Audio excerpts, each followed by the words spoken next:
Hi guys, আজকে তোমাদের সাথে শেয়ার করব আমি আজকে কি দিয়ে খাবার খাবো। দেখো আমার ভাতের পরিমাণটা বুঝতেই পারবা, এইটুক মানে এইটুক, মানে এখানে 1 চামচ ভাত।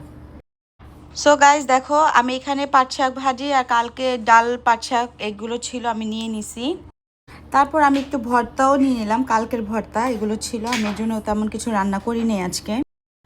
আর এই যে দেখতেছো, আজকে শুধু জাস্ট পাঙ্গাস মাছ মানে ভুনা হয়েছে, তো আমি একটুখানি মাছ নিয়ে নিব। তো আমি এখানে একটা কানসা নেওয়া হয়েছে আর 1 পিস মাছ নেওয়া হয়েছে, কারণ আমি খাবার খাবোই একবেলা, এর জন্য আমি রাত্রে কোনো ভাত খাই না। তো দেখতে পারছো আমার যখন তরকারিগুলো নেওয়া হয়েছে একদম প্লেটটা ভরে গেছে। ভাত কিন্তু আমি অল্পই নিয়েছি, বা সবজি অনেকগুলো নিয়েছি। তো এইভাবেই আমি প্রতিদিন দুপুরে খাই।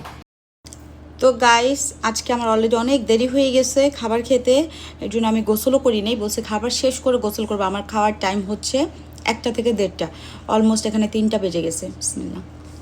তো ভাবছি আমি খেয়ে দেন গোসলে যাব। আর যেহেতু আমি রাত্রে কোনো খাবার খাই না ওইভাবে ভারী খাবার, দেখো সালাদ টালাদ এগুলো খাই, তো এই তো আগে খাবারটা শেষ করে দেন গোসলে যাব। অনেক মজা হয়েছে, মানে পাঙ্গাস মাছের তরকারিটা মনে হচ্ছে মানে কোনো মাংস মুখে দিলাম এরকম। অনেক গরম গাইস, মাত্রই রান্না করে নিয়ে আসছি, সেই স্বাদ, অনেক মজা। তো এই তো আজকে আমার দুপুরে লাঞ্চ এটা ছিল। তোমাদের কি লাঞ্চ ছিল, কি দিয়ে কি খাইছো অবশ্যই জানাবো। So bye bye,